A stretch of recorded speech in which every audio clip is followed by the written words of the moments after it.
Sumubok makapasok sa mas malawak na international market. Para sa detalye ng balitang yan, kasama natin Idol Denise Brillante.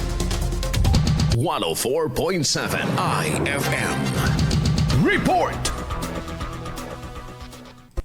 Muling sumabak sa international food market ang 11 micro, small and medium enterprises mula sa Pangasinan sa International Food Expo Philippines 2026 na ginanap mula Mayo 21 hanggang 23 sa Pasay City. Kabilang sa itinampok ng mga exhibitor mula sa lalawigan ang bangus sa chicken karage, bagoong products sa processed seafood, peanut brittle, sugarcane vinegar, organic products sa dairy products. Sa nakalipas na IFEX editions, ilang produktong Pangasinense ang nakapasok na rin sa international market, kabilang ang bangus products sa Dubai at Japan ayon sa Department of Trade and Industry Region 1. Samantala, kasama ng Pangasinan ang daang-daang exhibitors mula sa Southeast Asia na nagtampok ng food innovation, sustainable food processing at export-ready products sa IFEX.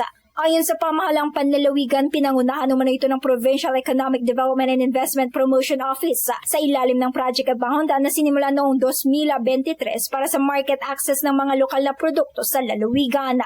Kasama mo mula rito sa IFM News, nagupuan ito si Idol Denise Brillante Tatak.